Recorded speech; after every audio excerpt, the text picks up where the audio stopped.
Hi, my name's Sam Breakgear and welcome to Brains Bite Back. On this podcast, we discuss everything related to psychology, technology, and our society. If you're a fan of Mr. Robot or know anything about cybersecurity, it is clear that tricking human judgment is potentially one of the best ways to gain access to personal information. Nothing highlights this more than the prevalence of phishing scams. And if you don't know what a phishing scam is, it is considered a fraudulent attempt to obtain sensitive information such as usernames, passwords, and credit card details by disguising oneself as a trustworthy entity in some form of electronic communication. Fortunately, new tech can help us defend ourselves from these deceptive threats. My guest today is the president and founder of Pixm, a company that provides real-time anti-phishing on login pages and shuts down an attack at the point of click. Arun Buduri. And for our Neuron to Something piece, where we discuss a story relating to psychology and technology, we will look at a recent Pew Research Center survey analyzing Americans' feelings and perceptions relating to data collection.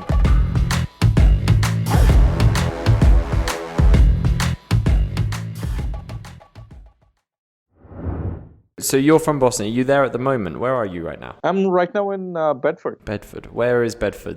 I would say northwest of Boston, about 30 minutes maybe. All right. Okay. And which part of Boston are you from? I live in Waltham. I can't honestly say that I know Boston very, very well, but I do have some friends that lived in Roxbury, so I spent a little bit of time there. But I always dreamt when I was younger, because I used to spend a lot of time around Boston to see my dad when I was like a teenager, and I remember I always used to have dreams of living in Back Bay. Would you be able to start by saying who you are and what your role is at the company? Absolutely. Yeah. So hello there. I'm Arun Buduri. I'm founder and president of Pixm. We are the world's first on-device phishing prevention to run completely on your devices and shut down phishing attacks at the point of click. And how does this technology work? Would you be able to explain a little bit about how it functions? Absolutely. So if you look at how phishing attacks are carried on, most common technique is to send you an email as though it looks like it's coming from someone you know. And typically it has a link in it, and they want you to enter your password, your credit card numbers, or your personal data. So anytime you click on a link like that and it opens in your browser, Pixm is running totally on your device. And the moment it detects that it is a login page, we use AI computer vision directly on your device. Within 1 second, we will figure out that it is a fake login page on an unknown domain, and we will shut it down right then and there. In the way I see it is like when it was described to me, it's kind of almost like an archangel, right? So like you're on your computer and then like this is watching over you, it's looking out for you, it's kind of there as pretty much like a guardian angel from phishing attacks. Is that a fair analogy? It's interesting you mentioned that, because one of our CISO advisors, he said exactly that. It's like someone looking over your shoulder and protecting you. And if you look at phishing attacks, the way they work, 99% of all the attacks today, they rely on the users clicking on a link. And that's where Pixm comes in, that we are running on your devices. It's okay to make a mistake. It's okay to click. We are right there to shut it down as soon as you do that, if it's a fake login page. And for those people that are lucky enough not to have experienced any kind of phishing attacks and perhaps are potentially listening and thinking, I'm not an idiot, like I can tell when an email is fraudulent or like it's got to be obvious, and they just really don't have any experience in this type of scam, what would you have to say to them to say that human judgment alone is not enough to stop these phishing attacks?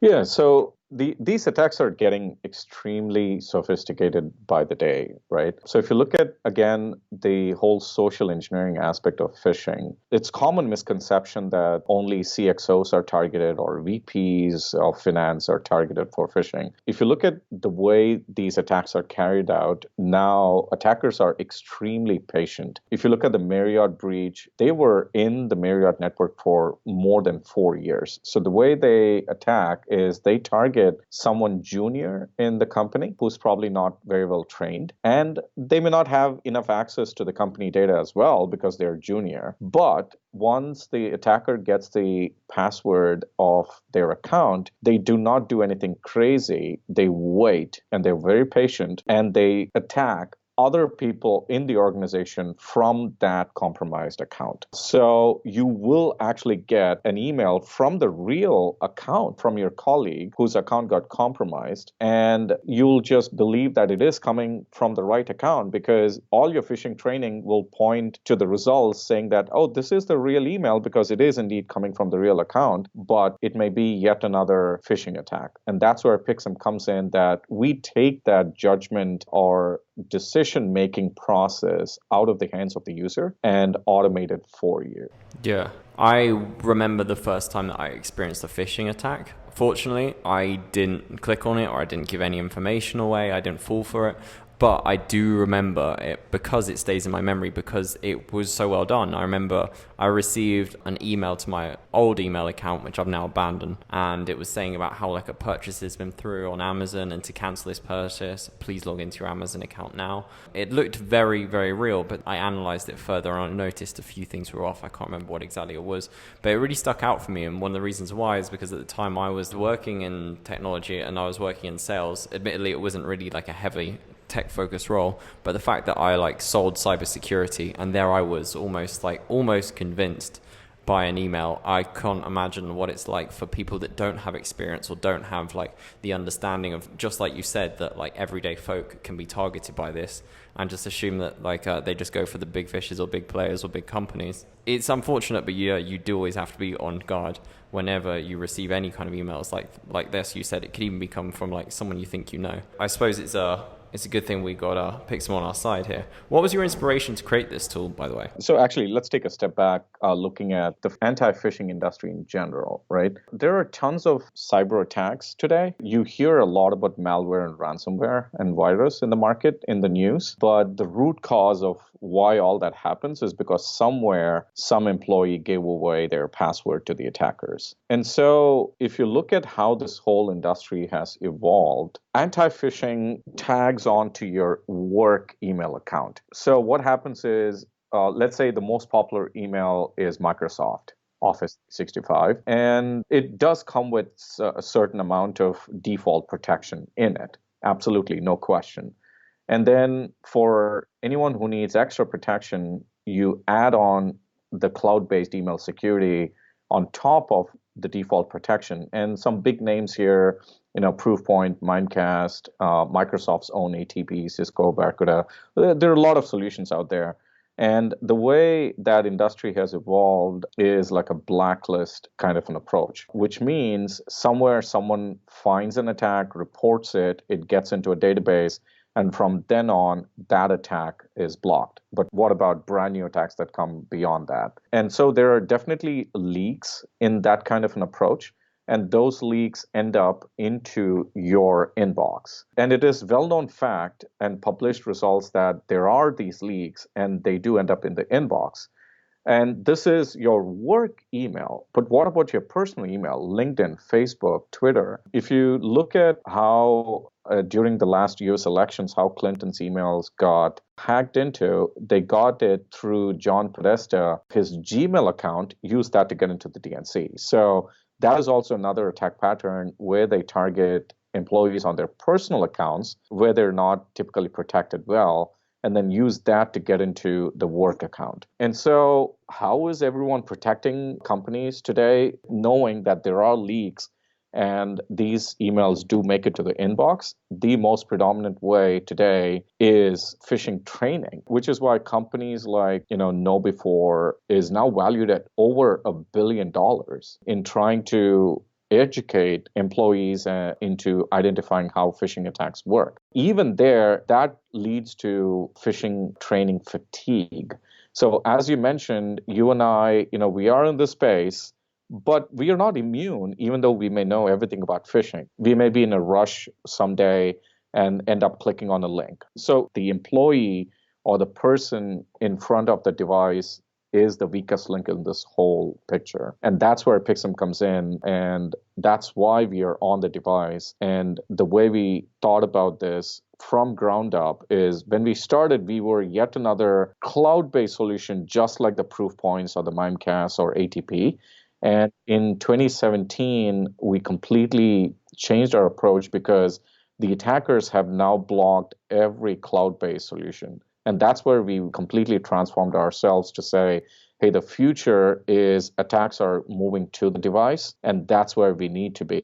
And so we pretty much we reinvented ourselves in 2017 to be the world's first on-device phishing prevention. And out of curiosity, have you ever been the victim of a phishing attack? Not yet. But as I said, no one is immune. Of course, being in this industry, you're a lot more careful than others. But of course, no one is 100% immune from these. And if you look at sales and marketing folks or HR or operations people, how can you go to them and say, hey, don't click on links? It is their job. It is their job to click on links. So that's the irony of this entire process of how to stop phishing, which is why we want to take that employee out of the equation and ensure that it's okay even if they click, but we are right there, as you mentioned, looking over your shoulder to shut it down, even if you end up clicking on it. Yeah.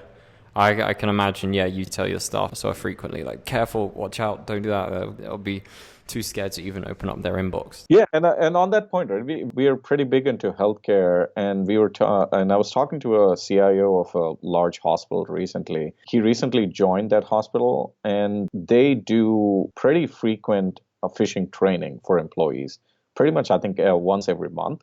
And as long as they kept doing that, their click rates were less than 4% or so. And as part of some transition, they had not done phishing training for a few months.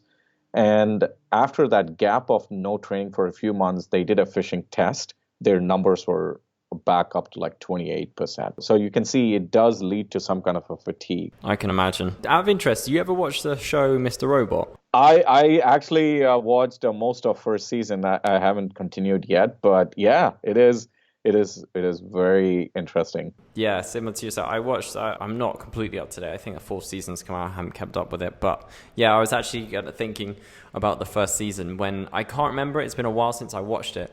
But I'm not a hacker and I don't really have any real experience in hacking. But I do remember there's like a scene, I think, when they're planning to hack into like a big data center.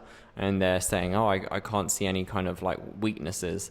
And then the guy says, I see like 6 weaknesses like right in front of me. And he's just referring to like security guards or people around the premises that work there. And that's what came to mind when like I'm thinking about phishing attacks. And I also thought about, I remember when I was at university, a friend of mine, he was a hacker and he worked, or at least he was very good with computers, and he worked with some kind of like hacker that was an ethical hacker for companies. But he said one of the tactics which he used, it's not to do with phishing, but I thought it was very interesting. It kind of relates to the same kind of vulnerabilities of like human beings. He would go to car parks and he would drop like USB sticks and they'd be like infected with malware, and people obviously pick them up like, USB stick, I'll use this, or I wonder what's on it. And when they plug it into their computer, that's it, their computer's infected. So that's almost like a physical phishing. I can imagine the guy just like chucking out there, sitting, watching, waiting for bites. They pick up the USB stick and then they're off with it. So yeah, in my mind, that's kind of like a physical version of like computer phishing. Yeah, and there are even reports about hacking into people's phones via USB charging ports. Yeah, at airports and other public places. But guess what? You don't even have to get that physical proximity to do this. There was a video, I think, maybe a year or two ago on Facebook. It was a really interesting experiment. Someone opened up a shop that looked like those, hey, I'm going to tell everything about you, your future, etc. And they set up the whole operation such that the shop looks like it, but behind the scenes, behind the curtain, there were like 5 or 10 people doing Google searches. And this was very interesting because it all comes down to how much you post online about yourself. And that's exactly the core issue with phishing, the social engineering aspect. So as people came in into the shop and they sat and they put their hands on a crystal ball or something, the person is actually wearing a earphone and they have a camera. They take a picture of the face. They do some kind of a searching on internet with that face. They find the person. They go find them on Facebook, Twitter, LinkedIn, extract all kinds of information, and they're relaying it to this person on his earphone. And that person just says, you probably went on a vacation last year in a very nice place with a beach. and it's so funny, but it does come down to phishing as well, because these attackers are using exactly those kind of techniques where they just do all kinds of research about you. You might have been at a major event, you're posting pictures with someone, then they go find information about that someone and they try to send you an email as though it's coming from that person. It's like, hey, it was great meeting you at this event, loved hanging out with you at this bar, or something like that, because you posted a picture about it. And that's exactly how they get in. Yeah, I think I've heard about that. I mean, not like from anyone that's experienced it, but definitely I've heard rumors. Do you, by any chance, have access to that video? Did you say it was a video, the whole crystal ball shop one? It was. I can actually find out. I can send you a link later. Yeah, if you could, that would be awesome. I really want to check that out. That sounds hilarious. So my last question to you, and really I think this might be the most helpful, other than Pixm, what advice do you have for our listeners so that they can avoid becoming victims of phishing attacks? So first thing, password hygiene, right? Do not repeat your passwords on multiple websites. Don't reuse your passwords.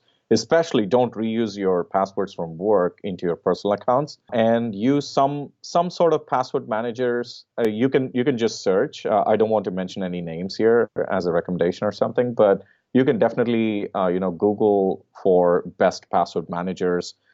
Use them as a really good password hygiene. Turn on multi-factor auth so that even if someone has your password, they cannot get in. Have some kind of security installed on your machine, etc. Typically nowadays, browsers are pretty up to date on known attacks. And then, be careful. Always watch out for links. Maybe, if possible, just take some free phishing training that's available in understanding. But most of the times, just be on guard, I would say, with or without Pixm. But with Pixm, of course, we will keep a watch out for you. Awesome. Excellent. And if people do want to access Pixm, what's the best way to do it? Just go to our website, pixm.net, and just submit a request for a demo, and we'll reach out. Super. And if people want to stay in contact with you, like follow you on social media, do you have social media? Is there any way people can stay in touch with what you're up to?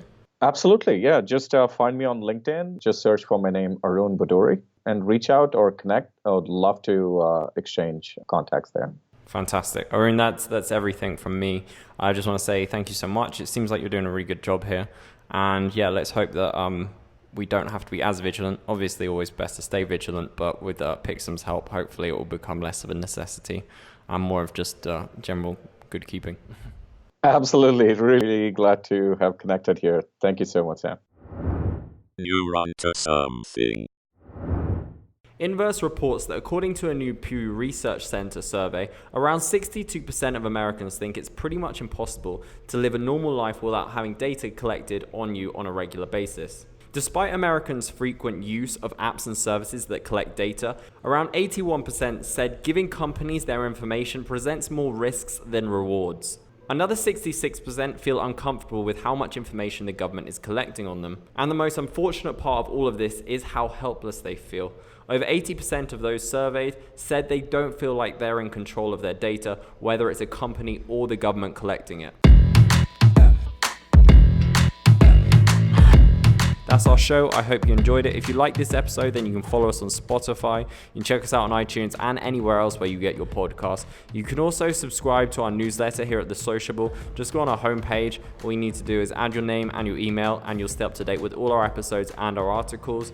And if you like this episode, then you can also check out our previous episodes. We got many more topics just like this. Thank you and have a great day.